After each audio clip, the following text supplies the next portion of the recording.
የውሃና ኢነርጂ ሚኒስተሩ ወደ ህዳሴ ግድብ የሚገባው ውሃ መቀነሱን በመግለጽ የግብጽን ክስ ውድቅ አድርገዋል። በኤልኖን ምክንያት ወደ ታላቁ ህዳሴ ግድብ የሚገባው የውሃ መጠን ከሚጠበቀው በታች መሆኑንና በዚህ ምክንያት የግድቡን ሙሉ አቅም በመጠቀም ኃይል ለማመንጨት ተይዞ የነበረው እቅድ አለመሳካቱን ተናግረዋል። ስለዚህ መረጃ እናካፍላችኋለን። በሌላ መረጃችን አዲስ የመንገድ ግብር ሊጀመር መሆኑ ተሰምቷል። ስለዚህ መረጃ ምንናችሁ ይሆናል። አሜሪካ በቢሾፍቱ አውሮፕላን ማረፊያ ግንባታ ፕሮጀክት ለመሳተፍ ጥረት እያደረገች መሆኑ ተገለጸ። የቮይስ ኦፍ ኢትዮጵያን ቤተሰቦች ሰብስክራይብ ማድረጋችሁን እያስታወስናችሁ በዝርዝር እንደምንመለከታቸው ጉዳዮች እናልፋለን።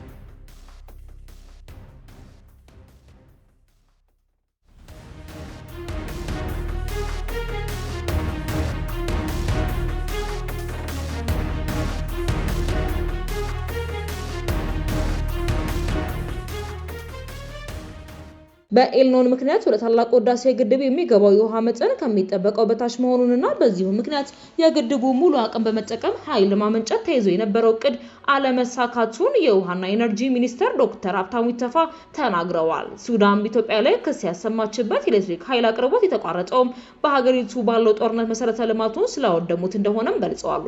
የውሃና ኢነርጂ ሚኒስተሩ ትላንትና ረቡዕ ዕለት ለመንግስት ቅርበት ባለው ፋና ብሮድካስቲንግ ኮርፖሬት በተላለፈ ቃለ መጠይቃቸው ከሰሞኑ የግብጽ ባለስልጣናት ከህዳሴ ግድብ ጋር በተያያዘ ያቀረቧቸውን ክሶች ውድቅ አድርገውታል። ባለፈው ሳምንት የግብጽ የውጭ ጉዳይ ሚኒስተር ባድር አብዱላቲ ካይሮ ውስጥ በሰጡት መግለጫ ኢትዮጵያ በህዳሴ ግድብን በፖለቲካዊ እንዲሁም ግብጽና ሱዳን ላይ ተጽዕኖ በሚያደርስ መንገድ እያስተዳደረች ነው የሚል ክስ ማቅረባቸውን የቱርኩ የዜና ወኪል አናዶሉ ዘግቧል። ኢትዮጵያ ከተፋሰሱ ሀገራት ጋር አስቀድማ ቅንጅት ሳታደርግ በቅርቡ የያዘችው ውሃ ሱዳን ውስጥ የውሃ መጠን እንዲቀንስ አድርጓል በማለት መክሰሳቸውንም ዘገባው ያመለክታል። የውሃ መጠን መቀነስ የሱዳን ማህበረሰብ የውሃ አቅርቦት ላይም ተጽዕኖ እንዳደረገም ተናግረዋል።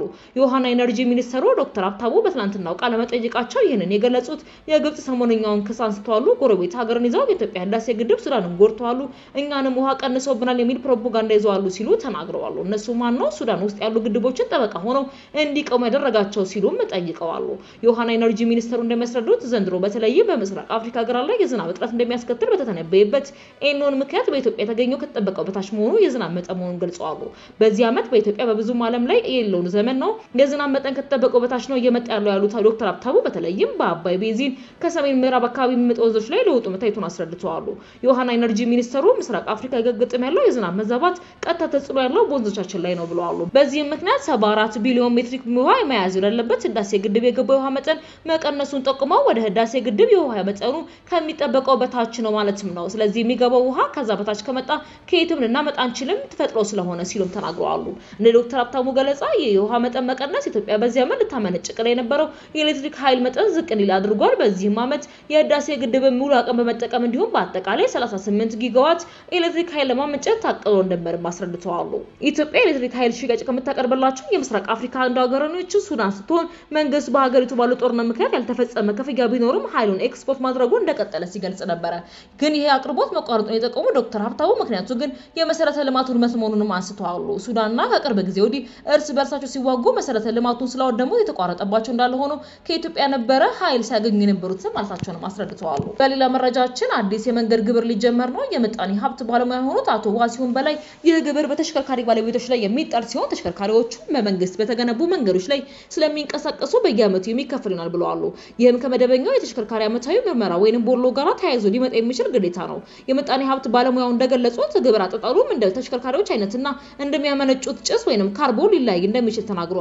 ይህ ማለት ብዙ ጭስ የሚለቁ አሮጌ ተሽከርካሪዎች ከፍተኛ ግብር እንዲከፍሉ፣ አዲሶቹ ደግሞ ዝቅተኛ እንዲከፍሉ ሊደረግ ይችላል ተብሏል። ይህ አሰራር በሌሎች ሀገራት ለምሳሌ በኬንያ፣ ሩዋንዳ እና በአውሮፓ ሀገራት የተለመደ ሲሆን መንግስት ለመንገድ ጥገና የሚውል ተጨማሪ ገቢ እንዲያገኝ ያስችለዋል። ግብሩ በከተሞችና በክልሎች የሚሰበሰብ በመሆኑ የአካባቢ መስተዳድሮች የራሳቸውን የልማት በጀት እንዲያሳድጉ ትልቅ ዕድል ስለሚፈጥርላቸው በፌዴራል መንግስት ላይ ያለውን የገንዘብ ጫና ይቀንሳልም ተብሏል። ይህ ታክስ ፕሮፖዛል በሚኒስትሮች ምክር ቤት ተዘጋጅቶ ለፌዴሬሽን ምክር ቤት ቀርቧል። ከዚህ ግብር የሚገኘው ገቢ በአጠቃላይ የሀገር ውስጥ ምርት 0.2% ድርሻ ይኖራልም ተብሏል። የቮይስ ኦፍ ኢትዮጵያ ቤተሰቦች ዳግም ሰብስክራይብ ማድረጋችሁን ያስታውስናችሁ። ለምን ዘገባችን እናልፋለን።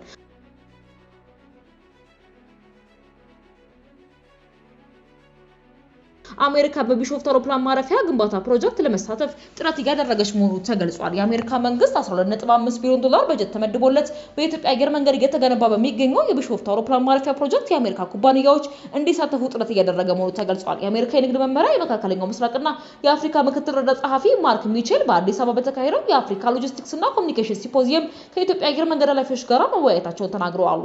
ሚቼል የአሜሪካ ኩባንያዎች በፕሮጀክቱ የሚኖራቸውን ትክክለኛ ሚና ባይገልጹም ትብብሩ ለቦይንግ 787 አውሮፕላኖች የንግድ ዕድል ሊፈጥር እንደሚችልም ጠቁመዋል። አዲሱ የቢሾፍቱ አውሮፕላን ማረፊያ ግንባታ ከአዲስ አበባ 45 ኪሎ ሜትር ርቀት ላይ የሚገኝ ሲሆን ፕሮጀክቱ በ2030 ሲጠናቀቅ የአፍሪካ ትልቁ አውሮፕላን ማረፊያ እንደሚሆንም ተገልጿል። በተጨማሪም የአፍሪካ ልማት ባንክ ለፕሮጀክቱ 500 ሚሊዮን ዶላር በመደገፍ ቃል የገባ ሲሆን 8.7 ቢሊዮን ዶላር ተጨማሪ ፋይናንስ ድጋፍም ለማሰባሰብ እየሰራ ይገኛል። የኢትዮጵያ አየር መንገድ ዋና ስራ አስፈጻሚ መስፍን ጣሰው ቀደም ሲል የአሜሪካ ፋይናንስ ተቋማት በፕሮጀክቱ ለመሳተፍ ፍላጎት ማሳየታቸውንም መግለጻቸው ይታወሳል። የቮይስ ኦፍ ኢትዮጵያን ቤተሰቦች ዳግም ሰብስክራይብ ማድረጋችሁን እያስታወስናችሁ በሌላ አዲስ ዶክተሮች ዳግም እስክንገናኝ ድረስ በደህና ቆዩ።